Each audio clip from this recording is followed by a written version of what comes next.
On that day, every soul is paid for what it earned, and none shall be unjustly treated. Lo, God is swift to reckon. Rahman ar-Rahim. Alhamdulillahi Rabbil Alameen.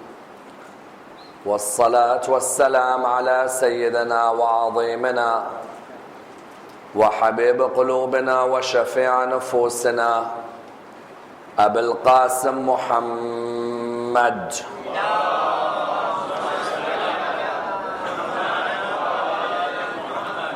وعلى أهل بيته الطيبين الطاهرين وأصحابه الغر الميامين.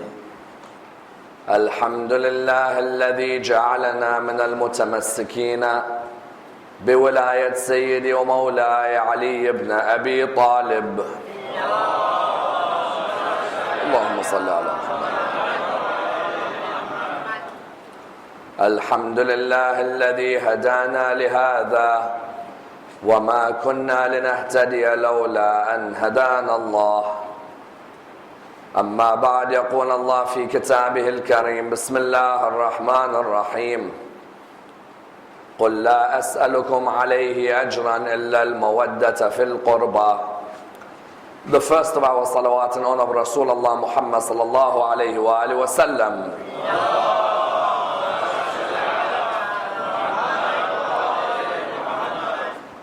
The second in honor of Amir al-Mu'mineen Ali ibn Abi Talib.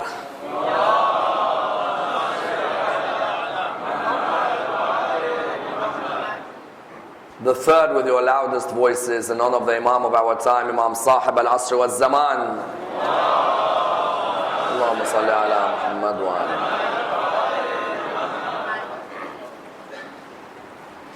Respected scholars, brothers and sisters, Assalamu alaikum wa rahmatullah wa barakatuh.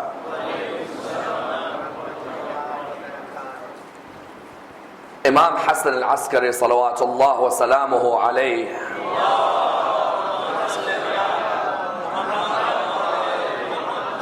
was born in the year 232 after Hijrah and died in the year 260 after Hijrah at the age of 28. A man from whose life many a lesson may be learnt, and indeed many an example may be derived. And a man whose life affects each and every one of our lives today.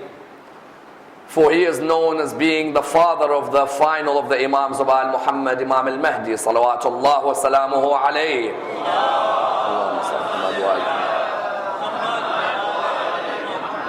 Unfortunately, Imam al-Askari's life has not been examined in the way that it should be.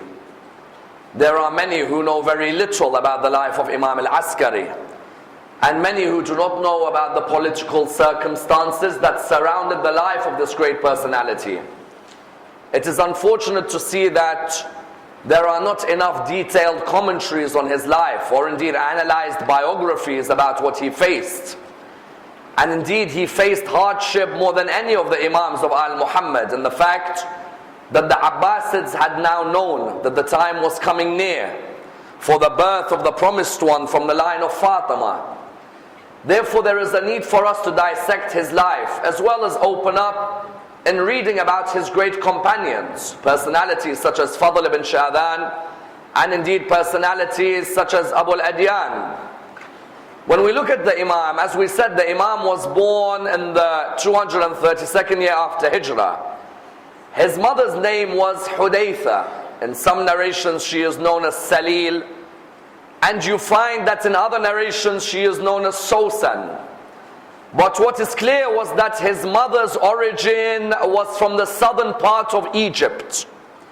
And therefore you find again another of the Imams of Ahlulbayt whose mother comes from an area in Africa. His mother was revered for being one of the most pious women who was alive at the time. And you find that the Imam was one of 5 children. The Imam had an elder brother by the name of Muhammad, and himself, and a brother by the name of Hussein, and a brother by the name of Ja'far, and a sister by the name of Aliyah or Aliyah. Many times people, when they name the name Aliya or Aliyah, many times they name it because they think it sounds good. If you were to actually ask them, who are you naming it after? They're like, you know what, the flow seems nice. No. It's the sister of Imam al-Askari. That should be the intention when we name names. You find that Imam al-Askari, amongst his brothers, you had two types. You had the very religious and the not so religious.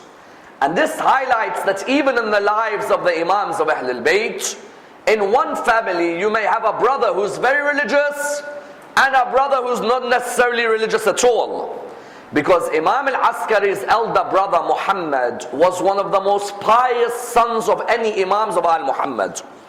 That's why those of you who've had the honor of visiting Samarra, on the way back you might have stopped at Balad. When you stopped at Balad, you went to Sayyid Muhammad, didn't you? Sayyid Muhammad is the brother of Imam al-Askari. He is buried not too far away from Samarra in the land of Balad. He was born 3 years before Imam al-Askari. Muhammad was born in the year 229 after Hijrah.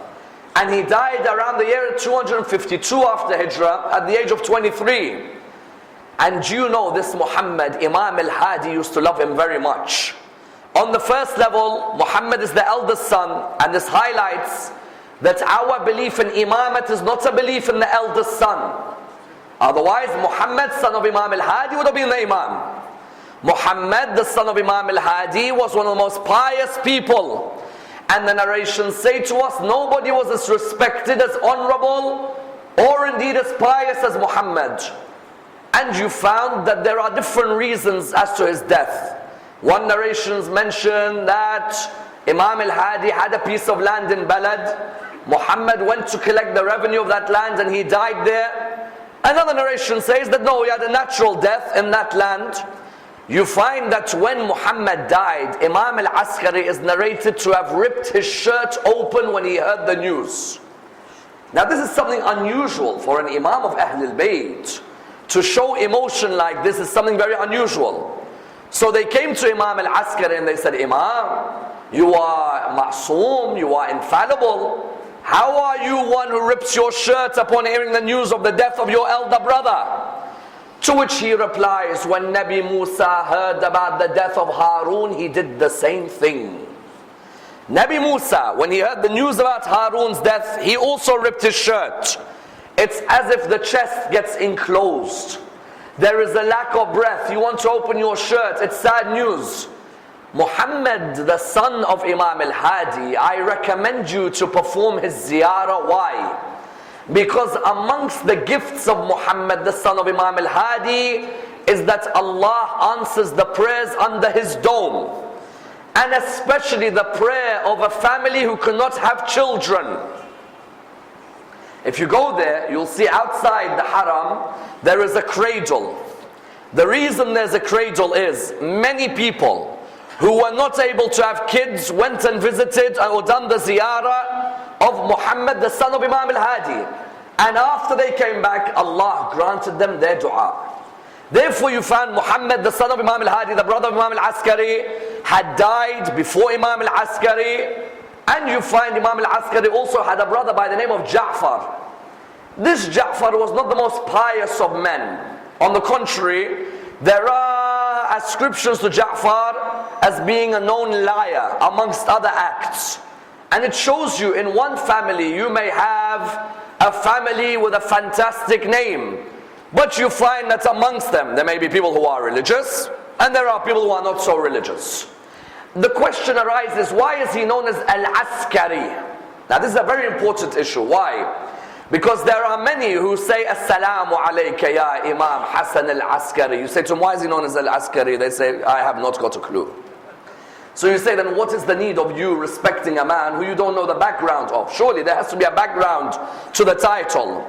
The reason he is called Al-Askari, Al-Askari refers to an army base.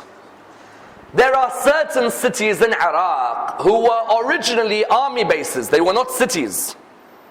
They were army bases where if the army was driving or riding past an area, the army would stop there for a while and move on.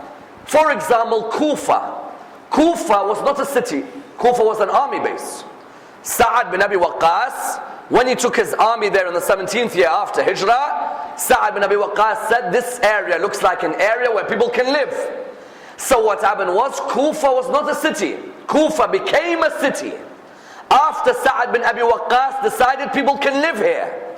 Originally, Kufa was on the outskirts of an old Assyrian city by the name of Aluqa. Otherwise, Kufa later on became a city. Likewise, Imam, where he resided, was also originally an army base. Samarra was not a city. Samarra was an army base. And you found that why did it become an army base? Al-Mu'tasim, the Khalifa, in his time the Turks were more in control than the Abbasids. These Turks would ride their horses in Baghdad. When the Turks would ride their horses in Baghdad, sometimes what would they do? In the middle of the day, if a lady from Baghdad was walking, he'd come and the Turkish soldier would take her bag. Or the Turkish soldier would harass her. The people of Baghdad spoke out. Al-Mu'tasim, remember, was the Khalifa in the time of Imam al-Jawad. The people of Baghdad spoke out. They came to Al-Mu'tasim and they said to him that these Turkish soldiers come and harass us while we live in Baghdad. And we are ready to fight you and fight your soldiers. We do not care that you are Khalifa who lives in Baghdad. So he said, what will you fight me with? They said, Dua as-Sahar. Notice, they didn't say with an army. They said, Dua as-Sahar. We'll fight you with Dua as-Sahar and we'll remove you. Mu'tasim decided, I need to leave Baghdad. I need to go and live somewhere else. On one of his journeys, he went to an area called Qatul. He felt it wasn't a good area to live. Then he went to Samarra. Samarra comes from the three words. It comes from the word Surah Marra'a. Surah Marra'a means what? Means that which is pleasing to the eye when someone looks at it. Those of you who've been to Samarra, have you seen how beautiful it is? On your way, you've got the Tigris River, you've got many forests and trees. It's a beautiful city. Mu'tasim went there and he decided that this Samarra should not be an army base. No, this Samarra will become a city. Originally it was an askar or mu'askar. It was an area for an army. It wasn't an area to live in. He's the one who changed it to Samarra. And you find after him, Mutawakkil al-Abbasi had a famous incident in that area. From that time they called it the area of al-Askariyin. Imam al-Hadi and Imam al-Askari are called al-Askariyin. The two who were there present in the mu'askar or in the area of the army. I remember Al-Mutawakkil told all his soldiers, I want all of you to collect bags of wheat. Mutawakkil had over 100,000 soldiers. He said, all of you collect bags of wheat. And I want all of you to come to the area where I am building my army base. And I want you to put all the bags together. And I want you to make a hill for me, which I can be right at the top of. The narration states that they all collected these sandbags. They collected these wheat bags, and he stood at the top. Him and his representative Fatah bin Khaqan. When they stood at the top, they looked down at Imam Ali al-Hadi. And they said to Imam Ali al-Hadi, they said, look how grand our kingdom is.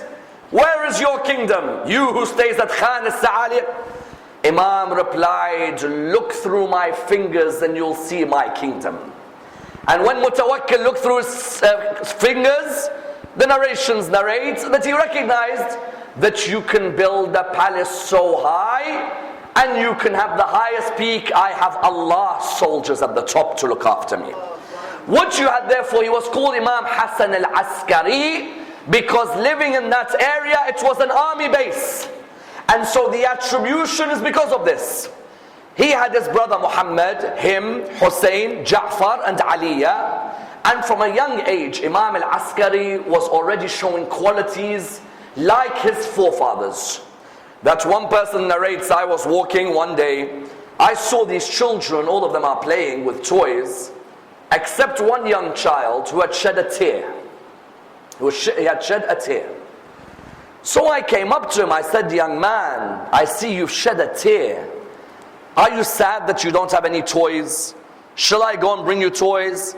He looked at me and he said, oh man, this world wasn't made for us to play with toys. He said, I looked at him, I said, I've never heard someone so young answer me like this. So I said to him, what do you mean? He said, oh man, have you not read the Quran? He said, I'm looking at this child and he's talking to me about the Quran. I said to him, what do you mean? Which verse in the Quran? Look at Al Muhammad. The Quran is part of their life, not something just in Shahr Ramadan. Their followers today, Shahr Ramadan, every Quran comes out. Al Muhammad, 365 days of the year, they have a relationship with the Quran. He said to him, which verse? He said, have you not read Surah 23 verse 115? He said, I don't even know what it says, tell me. He said, it says that, do they think this world was created in vain and they will not return to us one day? He said, what do you mean by this? He said, when I look at my mother moving the sticks to make fire, I wonder about this fire, but I also wonder about the fire of the Day of Judgment. That am I going to be part of the fuel of that fire? He said, I asked the people, who is this child who's speaking to me like this? They said, Hassan al-Askari. From a young age, Imam al-Askari had this ability, and that's why the Abbasids had known that any moment now Al-Mahdi will be born. Is it Al-Askari? Is it the one after him? The Abbasid Khalifa decided, Al-Mu'taz, he decided that, you know what I'm going to do? Imam al-Jawad, we let him free to answer questions. Imam al-Hadi, we let him free to answer questions. This young man, it's better that we kill him. They made a decision. Their decision was that we're going to kill him. They said to him, but he's a young man. He said, I do not care. His father has now passed away, and now it's the time that we kill him. There's no need for these people in our territory. So he asked his companion Ibn Sa'id, he said, oh Ibn Sa'id, I want you to do something for me. He said, what is it? He said, take the young man towards the palace of Ibn Ubayr. On the way, kill the young man. And when you've killed him, come back and make an announcement that an accident unfortunately happened. And that's why the young man is not present with us anymore.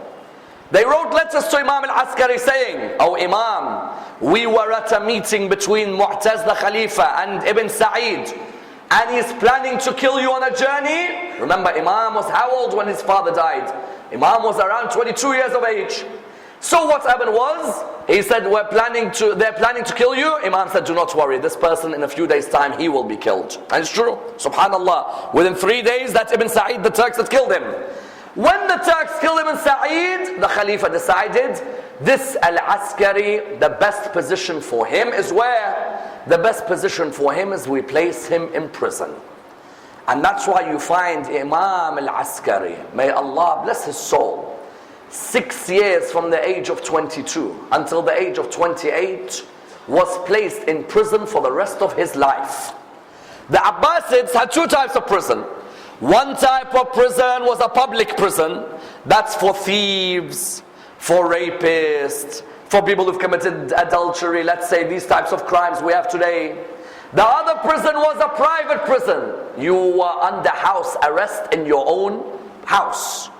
They have guards standing outside and you're not allowed to go out. And do you know what they used to feed Imam al-Askari or not? Imam al-Askari, there are narrations which state for 2 years in a row, 730 days, used to live on 2 loaves of bread and cold water every day. I get surprised in this world, you know, I get surprised. Not just by those who attacked Al-Muhammad, no. I get surprised when the followers of Al-Muhammad today complain about what Allah has given them. You'll find a follower of Al-Muhammad, Allah has given him a beautiful wife. Allah has given him beautiful children. Allah has given him a lovely house. One thing goes wrong, he says, why is Allah doing this to me? You're the one who had to live for 2 years on 2 loaves of bread and water? Or Imam al-Askari had to live on that? They say Imam al-Askari entered healthy. By the end he was so frail. Frail. What do you do? 2 loaves of bread. Do you know what 2 loaves of bread is or no? 2 loaves of bread and water. And there'd be times they'd have to go inside to check him. They'd see him on the ground. They'd think he is dying. They realize he's doing sujood to Allah subhanahu wa ta'ala. They would see Imam al-Askari. But you know, Imam al-Askari teaches us something in life. Sometimes you may be in your house and that may be a prison. Sometimes you may be in a prison but you make it a house. What do I mean? I mean that Imam al-Askari sometimes teaches us, whichever situation you find yourself in, make the best of it. I'm in prison. Just because I'm in prison doesn't mean I can't serve Allah. No. Let me serve Allah subhanahu wa ta'ala from the prison. And that's why, do you know what? If you look in Islamic history, it's as if history repeated itself. Which prophet in the Quran served Allah while he was in prison? Which prophet? Yusuf. Prophet Yusuf alayhi salam, wasn't he in prison? Didn't he serve Allah in prison? Didn't he bring people towards Allah in prison? Some of the greatest personalities in history came to Allah in prison, or wrote their best books in prison. If you look at Malcolm X came to Allah in prison. If you look at one of our greatest books in Islamic law, the book by the name of Al-Lum'a Damashqiyya. Al-Lum'a Damashqiyya has to be studied before you come anywhere near being a leader of law. Al-Lum'a Damashqiyya was written by Shahid al-Awwal. And Shahid al-Awwal wrote Al-Lum'a Damashqiyya according to certain sources in 1 week in prison. It took him 7 days. And I tell you, go and read Al-Lum'a Damashqiyya and ask yourself, how can a man write this in 7 days? It's a phenomenal text of law. You find Ibn Khaldun wrote Al-Muqaddama in prison. In other words, some of the best works you can produce maybe while you're in prison. Imam al-Askari did not sit in prison and say, now that I'm in prison, I should just pray and fast the whole day. No. Let me make the prison an avenue for spreading the word of Al-Muhammad. How did he spread the word of Al-Muhammad in prison? And I tell you, sometimes we are very negligent in our work with Muslims in prison. It's a shame. We have Muslims in prison, but none of our scholars are going to the prisons. Our scholars, alhamdulillah, their nikah and salat al-mayyit is very strong. But their outreach work can also improve. We need more scholars who visit prisons to see the Muslims in prison, to talk with them, to guide them. Imam al-Askari taught us, I am in prison, but I'll bring people towards Ahlulbayt from prison. And that's why, what do you find? You find, for example, Imam al-Askari, the first way was that he thought to himself, my manners in prison will hopefully bring people towards Ahlulbayt. How? Salih ibn Wasit narrates, Salih ibn Wasit was a governor for the Abbasid Khalifa. He used to watch over Imam al-Askari in prison. When he watched over Imam al-Askari, he narrates, I sent 2 of the worst prison guards you will ever see in Samarra into the prison of Imam al-Askari. He said, I told them, torture this man as much as you can. Torture this man as much as you can. The narrations mention that one day a group of people came to Salih. They said to him, Salih, you used to be very harsh, but you're not as harsh as you were before. He said, what do you mean? He said, these guards that you're sending into Hassan al-Askari are not doing anything. We want them to whip him, to kick him. They're not doing anything. He said, you go and ask the guards, don't ask me. They went to ask the guards. The guards were standing there, these guards who you don't want to wake up to looking their face in the morning. They looked at the guards, they said, why haven't you tortured Hassan al-Askari? Said, why haven't you tortured Hassan al-Askari? And the narration states that when they looked at him, they said, how can we torture a man who in the daytime is fasting and in the nighttime is praying? And whenever we look at him, we see his tongue moving in praise of Allah subhanahu wa ta'ala.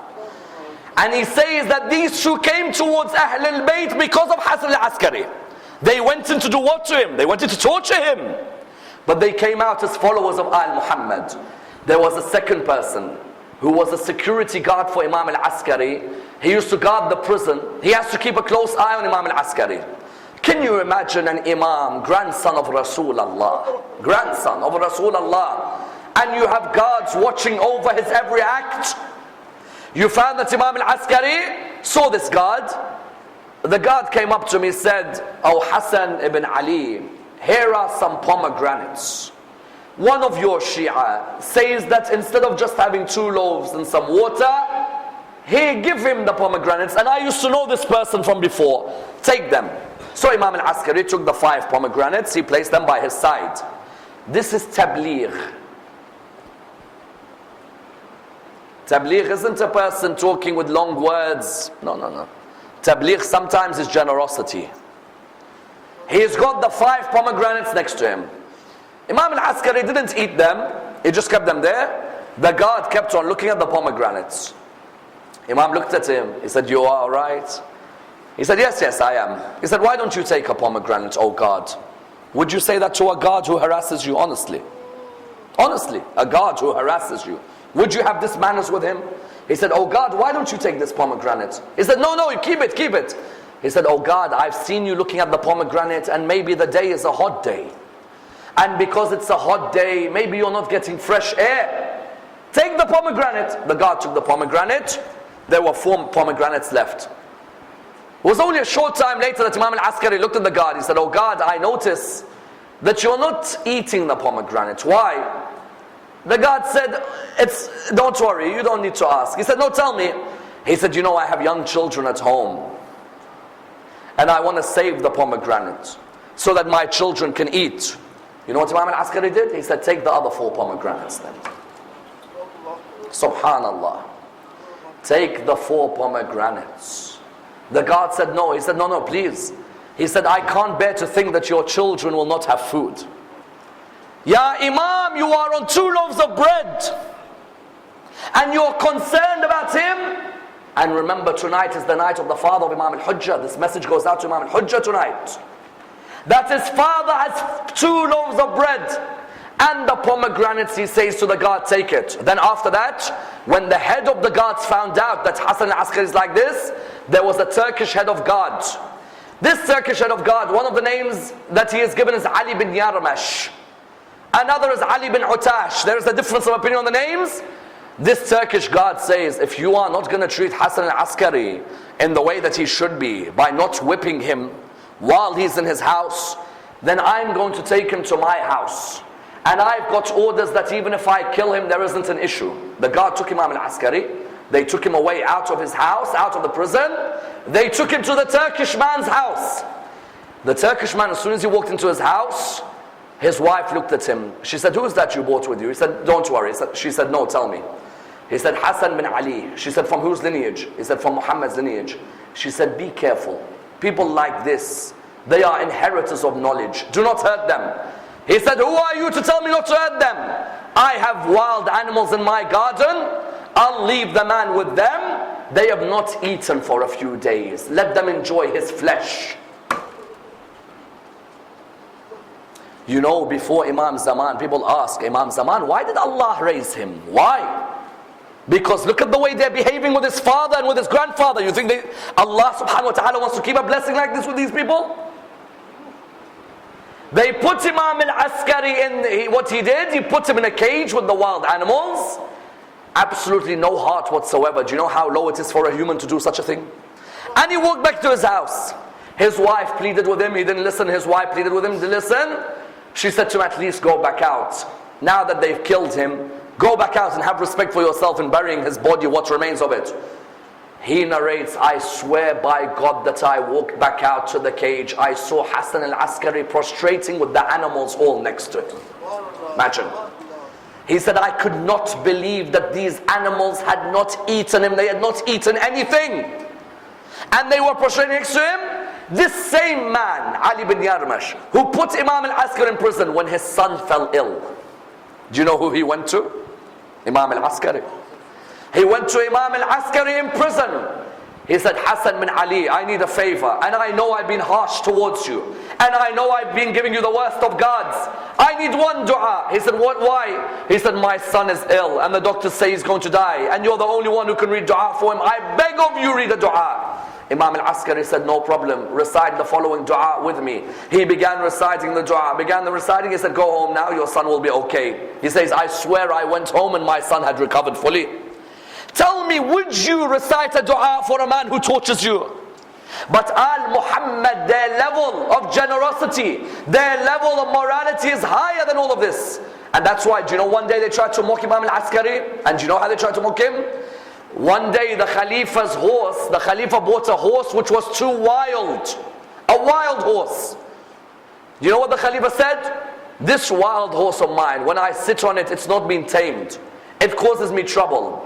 Get Hassan al-Askari out of prison, let him sit on the horse so it throws him off. I don't know what these people are, honestly. Barbaric people or Muslims. And he says, but on the other hand, I know Hassan al-Askari, if he truly is from the line of Rasulullah, that horse will never throw him off. You find that when Imam al-Askari sat on that horse was tame, and he told the man, hey, come and take your horse back. The point was what? The point was that Imam al-Askari, the first way he brought people towards Ahlulbayt in prison was through his manners. They were giving him 2 loaves of bread and water. He was showing generosity back to them. That's number 1. Number 2, while in prison, there are 2 books which are ascribed to Imam al-Askari. And I tell you today, if you go to many of the followers of Ahlulbayt, you say, what's the books of Imam al-Askari alayhi salam? What's the books? They'll turn around to you and they'll say, what do I know about books? Well, what are you talking about books? What's the books of Imam al-Askari? Are there any books of Imam al-Askari? Or did Imam al-Askari just live for a few years and die? Brothers and sisters, when we want to build a community, don't come and give me 100 plans for building a community when you don't know anything about the Imams of Al-Muhammad. Because the Imams of Al-Muhammad are what made us. Therefore, when we want to build communities, make sure you are people who are acquainted with the teachings of the Imams. Imam al-Askari, while in prison, do you know there are many people today who don't know a single book of Imam al-Askari? And they've been to Samarra. I say to them, when you've been to Samarra, why did you go to Samarra? Why? Isn't it so you learn about Imam al-Askari? What? Samarra is just a holy place to go and sit next to a grave? Imam al-Askari in Samarra, 2 books he wrote. And these books should be in our houses. And it's a shame, forget them being in our houses, people don't even know about them. And I was in the auditorium, in the library in the auditorium, and I was looking under the section of the Imams, and I asked the elders, not the youth, no, the youth mashallah are doing fantastic. I asked the elders, take time out of your lives, your busy lives earning money, take time out and go and sit in that library just half an hour a week, nothing more. Half an hour. Allah has given you more than enough rizq now. Allah subhanahu wa ta'ala wants us to be a community of educated readers. That library which is there, it's a shame hardly people go. There's a book there in the library, translated by Ansariyan, it's available, the tafsir of the Quran of Imam al-Askari alayhi salam. Now this tafsir of the Quran, whether it's actually written by the Imam or ascribed to him from students who had come from Qom, there's a debate about Ibn al-Ghada'iri and his opinion on this work, a debate which has semantics and discussions which I can discuss on another occasion. But the tafsir of Imam al-Askari, even Shaykh al-Saduq relies on it in the Faqih. You find that this tafsir of Imam al-Askari, while in prison, and while on the house arrest, people would come and ask verses of the Quran from Imam al-Askari. And Imam al-Askari would answer it in his tafsir. And that tafsir is with us until today. You ask people, have you read the tafsir of your 11th Imam or no? Another of his great works is a fiqh work, al-Muqni'. This work until today is available with us today. It is there. It's a book of all jurisprudential questions, where Imam al-Askari writes letters answering his Shia on different aspects of fiqh. Today when people say, how do these Maraja answer questions? The Maraja answer questions by using the book of Imam al-Askari and Imam al-Hadi alayhim as-salam. These two books, Imam al-Askari, you think he wrote them under a time where he's sitting under the sun in a nice house? He wrote them while he was in prison. While in prison, Imam al-Askari would write them. Further than this, do you know what Imam al-Askari would also do while in prison? He'd tell the people, what is happening outside of prison? Come and tell me. Do not keep me unaware, so I can help you guide. I can help you answer the questions. One day, a person came to him. He said, oh Imam, do you know Ishaq al-Kindi? He said, yes. He said to him, Ishaq al-Kindi has written a book called The Contradictions in the Quran. There are some verses in the Quran which sound contradictory. And unless you have strong knowledge of the Quran, which we need in this generation, then do not be surprised if you will be bamboozled by some of the questions about contradictions in the Quran. Someone says, what do you mean?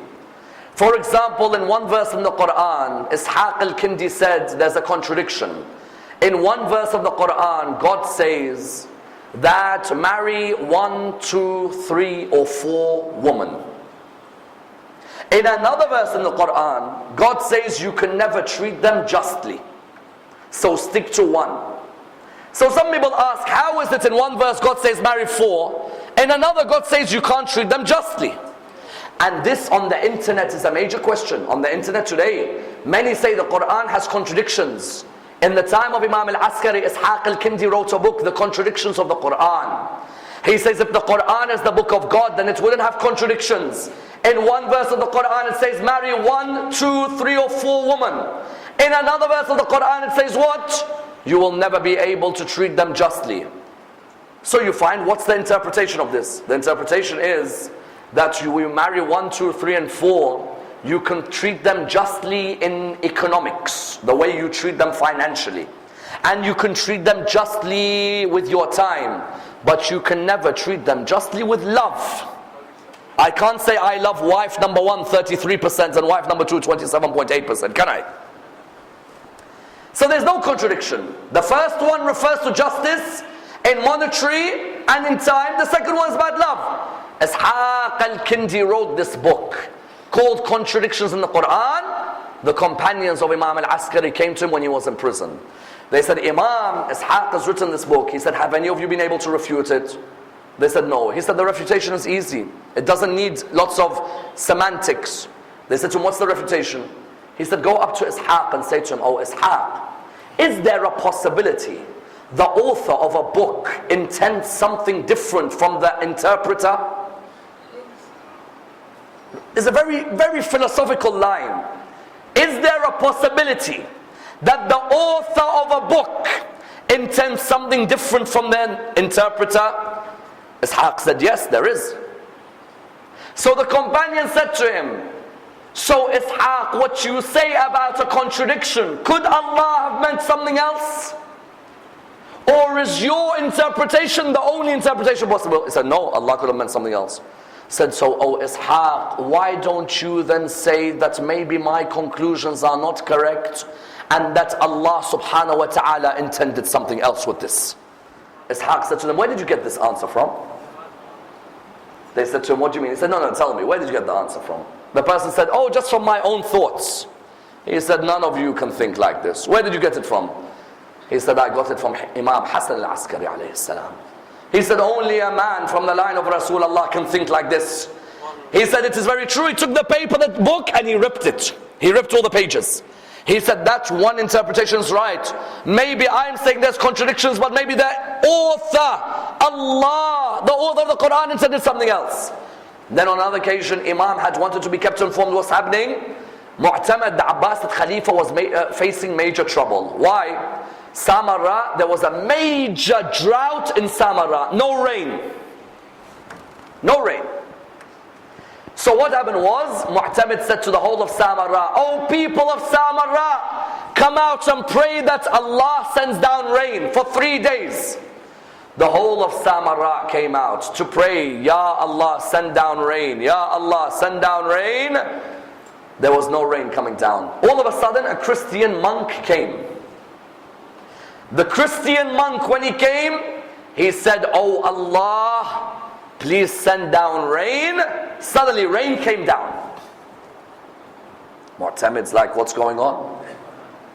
Every Muslim prays to Allah and no rain comes down. And a Christian monk prays to Allah and that much rain comes down. And the Muslims started saying, maybe Christianity is the right religion. Because you are a Khalifa, you pray to Allah, you say you are Khalifat Allah, aren't you? Why is it you are Khalifa, you're praying to Allah for rain, no rain? A Christian monk comes, he prays to Allah, so much rain comes down. Maybe we should follow Christianity. Mu'tamid went crazy. Where is Hassan al-Askari? They said to him, what do you mean where? You put him in prison. He said, get him out of prison. Imam al-Askari came. Mu'tamid said, I need a big favor. Imam al-Askari doesn't say to him, you know what, you put me in prison, I don't want to help you. Imams of Ahlulbayt, Islam is always bigger than everything for them. From their grandfather Ali ibn Abi Talib until Imam al-Askari, Islam is bigger for them. Imam al-Askari looked at him. He said, what help do you want? He said, a few days ago, there was a drought. No rain was coming down. The people relied on me to pray. I relied on them to pray, nothing came. Then a Christian prayed, everything came. Imam said, very well. You will find that there's a period of a drought continuing, isn't there? There's no more rain coming down. He said, yes. He said, tell the Christian again to come out and pray. And I'm going to come and tell all the people to come as well. Mu'tamid said, very well. The hot day came. Mu'tamid said, where's the Christian monk? Tell him to come. The Christian monk came. The people all came. Imam al-Askari looked at Mu'tamid. He said, as soon as I tell you to grab his hands and open them, grab his hands and open them. So when Mu'tamid looked at the Christian monk, he said, Christian monk, pray again to Allah so rain comes down. Christian monk came. He raised his hands. Mu'tamid opened them. Imam said, now tell me what's in his hands. As soon as he removed that, what was in his hands, Imam said, do you see this? Mu'tamid said, yes. He said, do you know what it is? He said, no. He said, it's a bone from one of the prophets of Allah subhanahu wa ta'ala. This Christian monk and his people had dug the grave of a prophet and taken a bone out. And when they took the bone out, then they prayed to Allah, Ya Allah, in the name of the bone of this prophet, let rain come down. And the people were amazed. And Al-Mu'tamid said, thank you. And do you know what the people turned around and said? This Hassan al-Askari, where does he live? We want to come and follow him. Is he in charge of a university? Is he in charge of a school? Is he in charge of a library? Where is his palace so we come and visit him? And Mu'tamid was embarrassed to say to them, I have put him under house arrest. And the people looked at him and they said, how dare you put a man like him under house arrest? Mu'tamid said, but no, from today, Hassan al-Askari is released and there is no more house arrest. Literally, he released him for that 1 year. In that 1 year, the narrations say that in that 1 year he released him, then he brought him back into the prison again. I tell you, there was no rest for Imam al-Askari. No rest whatsoever. You found that Imam al-Askari would try his hardest to give out information to his followers. He would try his hardest to tell his followers about the beliefs of the religion. And that's why one of the most famous hadiths we have from Imam al-Askari was when he was telling his Shia, what are the signs of a Shia? What are the signs of a believer? Imam al-Askari knew that in a short time, his son Imam al-Hujjah would leave from the eyesight of the people. So Imam al-Askari gave us that there are 5 signs of a Shia. Please listen to this hadith, I beg all of you. There are 5 signs of a Shia, a follower of Al-Muhammad. The first is that he prostrates on dust. And preferably the dust of the Karbala of Abi Abdullah. Someone says, why do we prostrate on dust? Why don't we prostrate just on carpet? We in the school of Ahlulbayt have clear evidence that Rasulullah has a hadith where he says, number 1, إِنَّمَا جُعِلَتْ لِيَ الْأَرْض مَسْجِدًا وَطَهُورًا. The earth has been made a place which is pure and for prostration. And that Rasulullah in his time there were no carpets. Rasulullah in the books of hadith of our books and other schools, Rasulullah when he was in sujood, when he would stand up from sujood, when he would sit up from sujood, people would look at his forehead, there would be the marks of mud. the marks of clay. Rasulullah therefore did not used to pray on a prayer mat. He used to pray on earth, because he said the earth has been made pure and been made a place of prostration for me. The carpets or the prayer mats came into the Prophet's mosque 300 years after he died. Number one. So people say, does that mean that we should only prostrate on the dust of Karbala? No. Any dust. As long as this is natural and not something which can be eaten or can be worn, anything which is natural can be prostrated. Number one. Number two, our Shia pray 51 rak'ahs of prayers a day. At the moment we're struggling with 17. How many? 17. If you add Salat al-Layl, how many do we reach? 28, let's say. So where's the other 23 coming from, oh Imam al-Askari? The Sunnah prayers. For Fajr, say the Sunnah prayers for Dhuhr and Asr, which are only 16 by the way. For Maghrib and for Isha. Add all of these together, Imam al-Askari says the second sign of our followers is 51 rak'ah of prayer a day. How many? 51, inshallah.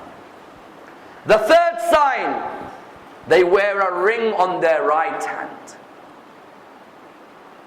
If you look at many of the followers of Ahlulbayt, when they go to ziyarah, they will buy either a Durr al-Najaf, or they'll buy Fayruz, or they'll buy Aqiq Yamani, or they'll buy a ruby or an emerald. All of these we have hadiths from the Imams of Ahlul Bayt as to their importance. Now look at your right hand and ask yourself, do you have one or no? They protect you from envy of the people. They increase your rizq. They prevent sudden attack from affecting your family. Wear them. Do not let go of the ring on the right hand. Number 4, you say Bismillah ar-Rahman ar-Rahim loudly before any act. Sometimes we have reached the stage we pray, we say Bismillah, but when we eat we've forgotten Bismillah ar-Rahman ar-Rahim. When we go to work we've forgotten Bismillah ar-Rahman ar-Rahim. When we enter our houses we've forgotten Bismillah ar-Rahman ar-Rahim. We've forgotten in the name of Allah, the most beneficent, the most merciful. And the 5th Imam al-Askari says, the 5th sign is Ziyarat al-Arba'een of Imam al-Hussein alayhi salam. That Imam al-Askari says that never ever neglect the ziyarah of the Arba'een of Imam al-Hussein. There are a couple of the ziyarahs of the Arba'een, one of them from Jabir bin Abdullah. Imam al-Askari says the 5th sign of our followers is they never neglect ziyarat al-Arba'een of Imam Hussein. And that's why Imam al-Askari at the age of 28, Imam al-Askari of his great companions, he had Fadl bin Shaban and he had Abu al-Adyan. Imam al-Askari at the age of 28, Imam al-Askari, the poison began to surround his body. Al-Mu'tamad had noticed this man, I put him out of prison, the people love him. I put him back in prison, the people become followers of Ahlul Bayt because of him. It's better that I poison him. May Allah give patience to the Imam of our time, when he remembers his father Imam al-Askari alayhi salam.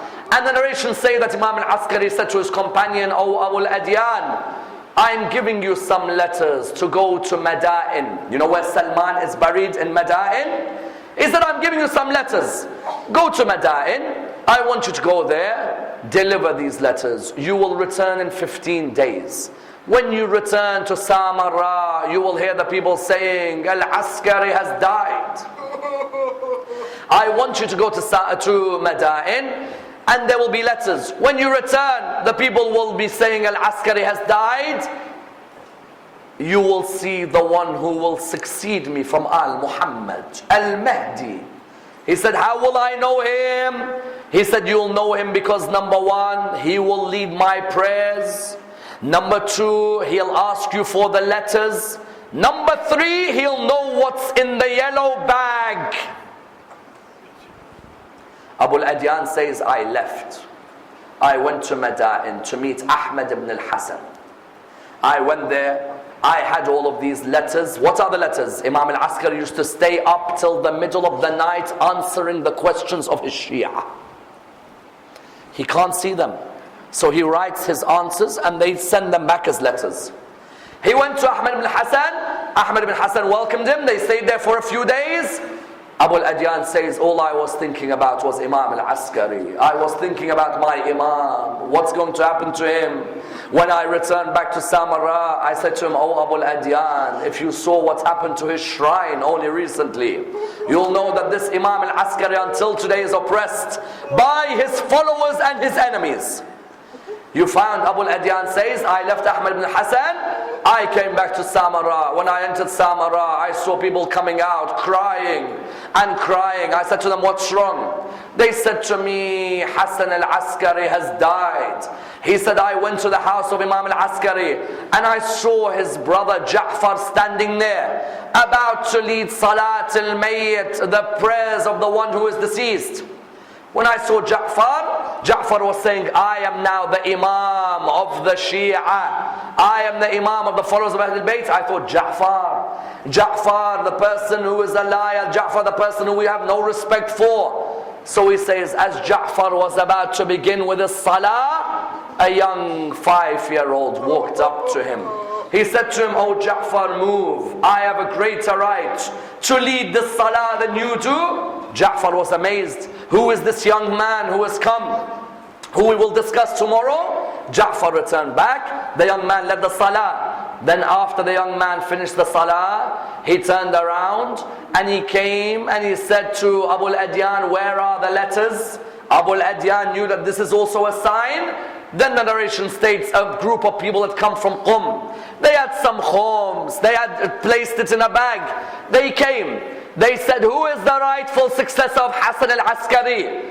The people looked and they said, it is Ja'far. Ja'far said, it is me. The people of Qum said, then tell us, if you are his rightful successor, what's in the bag? He said, what do you think? I have knowledge of the unseen? Then someone came and said, there is 1,010 dinar in the bag. They said, you are right. Who told you? He said, my Imam, Al-Hujjah ibn al-Hasan al-Mahdi, Ajjalallah farajahu al-Sharif. As soon as they heard that, they said, where is he? They turned around, Mu'tamad heard. He said, where is the young boy? The Imam had been taken away.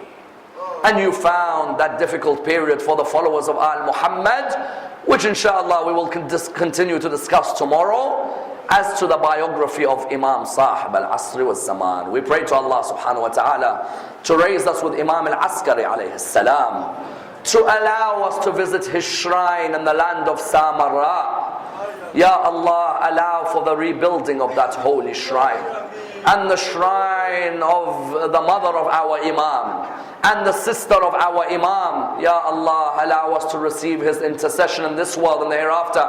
We pray to Allah subhanahu wa ta'ala for our brothers, especially the ill ones in our community and those around the Islamic world, with the following dua. Bismillah ar-Rahman ar-Rahim. أَمَّنْ يُجِيبُ الْمُضْطَرَّ إِذَا دَعَاهُ وَيَكْشِفُ السُّوءَ أَمَّنْ يُجِيبُ الْمُضْطَرَّ إِذَا دَعَاهُ وَيَكْشِفُ السُّوءَ أَمَّنْ يُجِيبُ الْمُضْطَرَّ إِذَا دَعَاهُ وَيَكْشِفُ السُّوءَ. I beg you raise your hands just with a bit more fervor. أَمَّنْ يُجِيبُ الْمُضْطَرَّ إِذَا دَعَاهُ وَيَكْشِفُ السُّوءَ أَمَّنْ يُجِيبُ الْمُضْطَرَّ إِذَا دَعَاهُ وَيَكْشِفُ السُّوءَ. We pray to Allah subhanahu wa ta'ala with a Surah Al-Fatiha, but before it the loudest of your salawat.